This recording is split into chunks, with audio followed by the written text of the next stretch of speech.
Hello guys, good morning दोस्तों। स्वागत है आप सभी का आस्क सपोर्ट के 45th एपिसोड में। और जैसा कि आप सभी जानते हैं, इसमें हम लोग Q&A करते हैं। आपके प्यारे प्यारे क्वेश्चंस को हमने पिकअप किया है। बड़े अच्छे अच्छे क्वेश्चन थे। समय की कमी के चलते मैं कम पिक करता हूँ। बहुत सारे एलिजिबल क्वेश्चन थे जिसका आंसर बहुत लोगों को चाहिए। चलिए शुरुआत करते हैं एनी हाउ इस एपिसोड का। और पहला क्वेश्चन राजीव भट्ट की तरफ से। राजीव पूछते हैं कि सर, आपका पहला YouTube पेमेंट कब आया था, कितना था, और सबसे ज़्यादा मैक्सिमम पेमेंट अब तक आपने कितना YouTube के ऐड से उठाया है।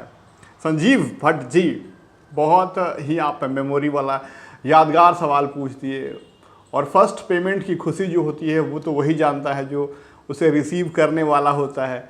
बाद में आपको कितने भी बड़े पेमेंट्स मिल जाएंगे, वो खुशी नहीं होती है जब आपको पहला पेमेंट। और उस समय जब पहला पेमेंट मुझे जब आया था 2012 में मैंने चैनल बनाया था, और मुझे 2014 के मार्च अप्रैल में पहला पेमेंट मिला था। और जो अमाउंट था वो था 142 USD, आज भी याद है। और वो चेक था, उस समय सिटी बैंक का चेक आता था, और वो भी US से, उस पर डॉलर में लिखा हुआ था 142 US डॉलर। बहुत एक्साइटेड थे। और ब्लू डार्ट कुरियर से आया था बाहर से, वो DHL या ब्लू डार्ट था, कुछ बाहर से आया था।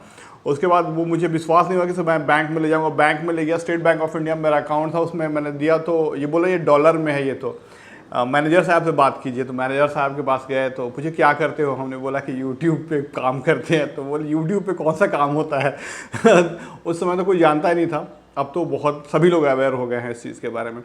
उसने बोला ठीक है। उसने भी कुछ डाउट था उसे भी, उसने कुछ अपने कहीं फ़ोन लगाया, फिर पूछा कि हाँ ठीक है, कोई बात नहीं, आप जमा करके चले जाइए, हो जाएगा। 15 दिन लगते हैं। 15 दिन बाद अकाउंट में क्रेडिट हुआ तो विश्वास हुआ कि हाँ पैसे आते हैं यूट्यूब से। उस समय कोई बताने वाला नहीं था, कोई गाइडेंस नहीं था। और बस कुछ इंटरनेशनल यूट्यूबर्स थे जो कि टिप्स इंडिया में भी बताते थे, लेकिन यूट्यूब टिप्स नहीं कोई बताता था। मतलब तरस जाइएगा आपको, कहाँ कैसे क्या होता है जाने के लिए कुछ पता ही नहीं था। बाहर के क्रिएटर्स थे, बट वो लोग बहुत कम लोग थे जो कि शेयर करते थे, और इंग्लिश उतना तगड़ा था नहीं हम लोगों का।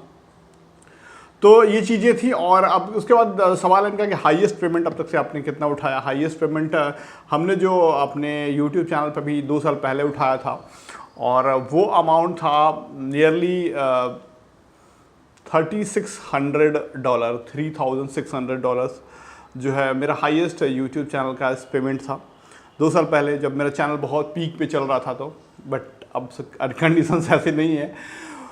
ओके, तो पहली पेमेंट की खुशी बहुत अमेजिंग होता है।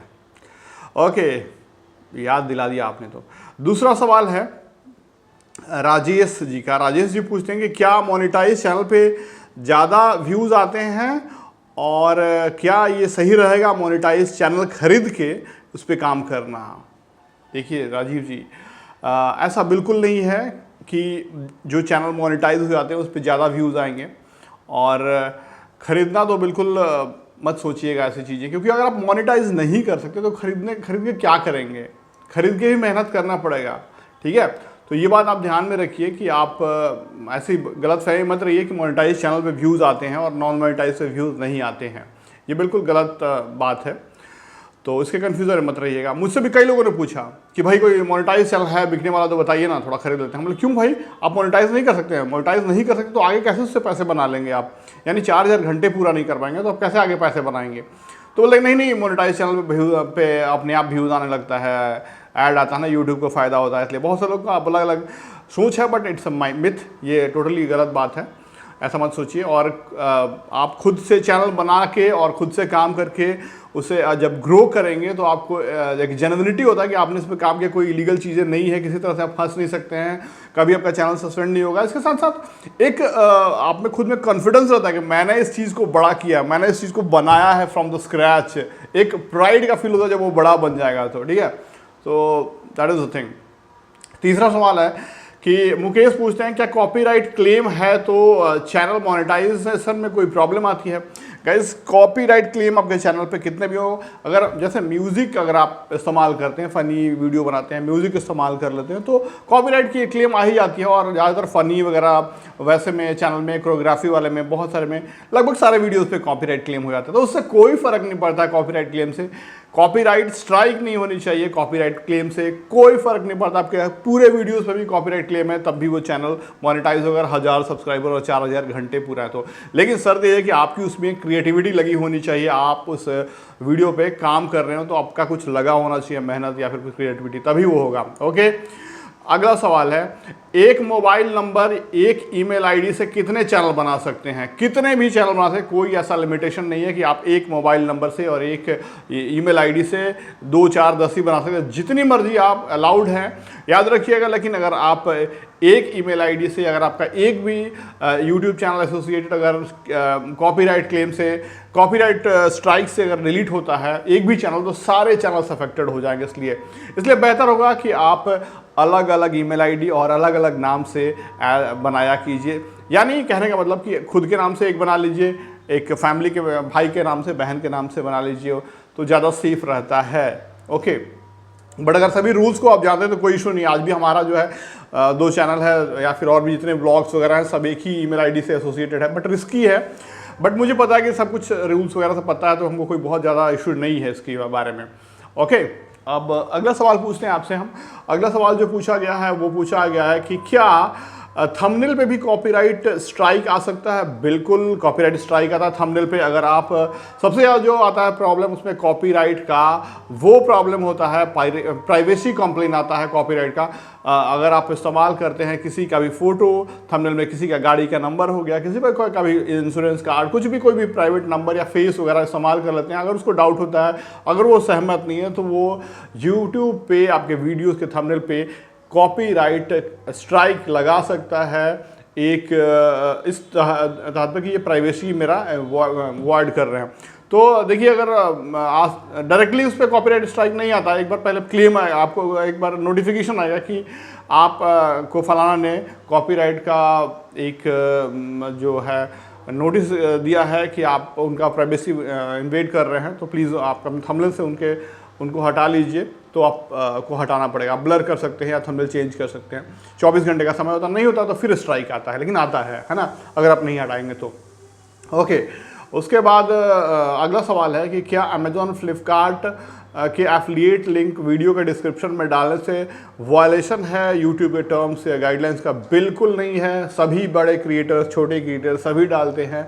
नए लोग पता नहीं कहाँ से ये मिथ आया था कि आप अगर डिस्क्रिप्शन में डालेंगे कोई भी लिंक्स तो स्पैमी लिंक्स नहीं डालना होता। स्पैमी वेबसाइट ऐप्स का लिंक मत डालिए जो कि फ्रॉड करते हैं, वैसे वेबसाइट्स का नहीं। लेकिन आप अमेजॉन, फ्लिपकार्ट, आप किसी भी होस्टिंग कंपनीज के डालिए, जो भी आप बढ़िया जेन्युइन लीगल कंपनीज हैं जो प्रोवाइड करते हैं आपको कमीशंस, उनका डालिए, कोई दिक्कत नहीं। लेकिन फ्रॉड या फिर गैम्बलिंग से रिलेटेड कोई भी ऐप उस टाइप का मत डालिए, उससे स्ट्राइक आती है। राइट, अगला सवाल है, पूछा गया कि क्या KineMaster trial version video editing software का इस्तेमाल करने से जो वाटर मार्क आता है उससे अगर कोई प्रॉब्लम है, कोई स्ट्राइक या फिर कोई मोनेटाइजेशन में इशू आता है क्या? अगर इनका कहना है कि अगर हम ट्रायल वर्जन कोई भी वीडियो एडिटिंग सॉफ्टवेयर इस्तेमाल करते हैं, जैसे कि काइनमास्टर वगैरह हो गया, तो उसमें वाटर मार्क आया था मेड विद काइनमास्टर, या फिर बहुत सारे सॉफ्टवेयर जो कि वाटर मार्क देते हैं, तो क्या वाटर मार्क से कोई कॉपीराइट स्ट्राइक कर सकता है, दे सकता है हमें, या फिर मेरे चैनल में मोनेटाइजेशन में फ्यूचर में कोई प्रॉब्लम होगी? बिल्कुल कोई प्रॉब्लम नहीं होगी। थोड़ा सा अनप्रोफेशनल दिखता है वो कि मेड विद काइनमास्टर लिख रहा है, लेकिन मोनेटाइजेशन में कोई दिक्कत नहीं है, काइनमास्टर को भी कोई दिक्कत नहीं है उससे।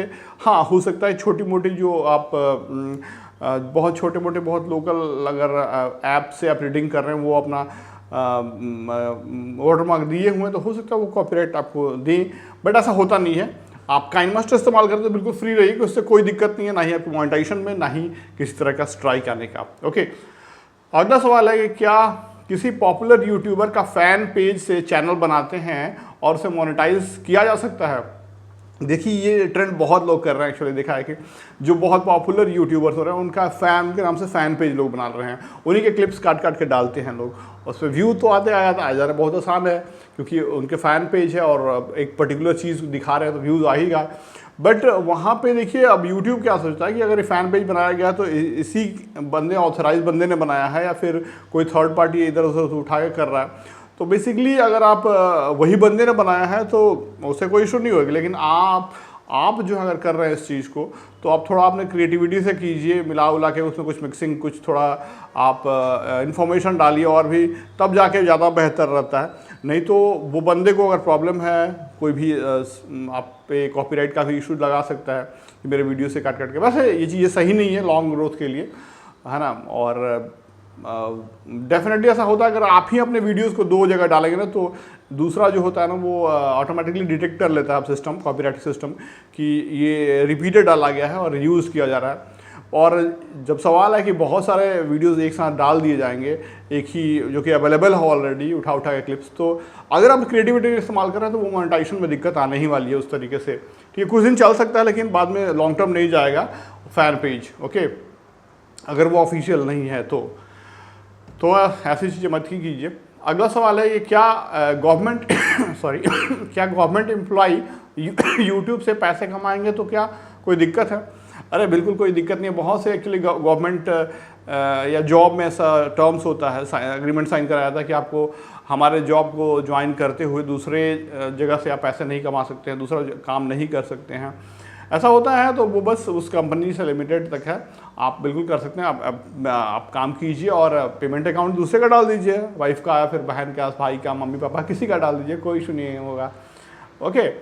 और अगला सवाल है कि क्या MCN ज्वाइन करना सही रहेगा, क्योंकि वो $100 से कम में भी पेमेंट दे देते हैं।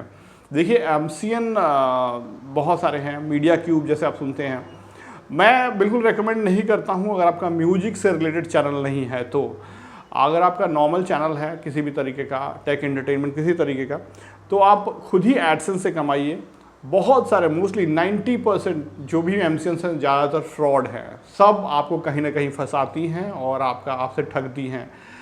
तो आपको मैं नहीं रेकमेंड करूंगा कि आप MCN ज्वाइन कीजिए। हाँ, अगर आप म्यूज़िक का चैनल है आपका पूरा कम्प्लीटली म्यूज़िक से रिलेटेड, तो वहाँ पे कॉपीराइट इशूज़ को मैनेज कर लेती हैं। बट बाकी और दूसरे में मैं सजेस्ट नहीं करूँगा कि आप MCN ज्वाइन कीजिए। फ़िलहाल इस सेशन में यही 10 सवाल थे। मुझे उम्मीद है कि बहुत अच्छा लगा होगा आप सभी को। और अगर कोई और सवाल है तो अपने Q&A में मैं हाजिर करूँगा। नेक्स्ट बार से मैं 20-25 क्वेश्चन लूँगा, ओके। तो आप इन कर दीजिए अपना क्वेश्चन इस वीडियो के कमेंट बॉक्स में और I will try my best कि आपका जवाब मैं दूँ। Thanks for watching guys, bye bye.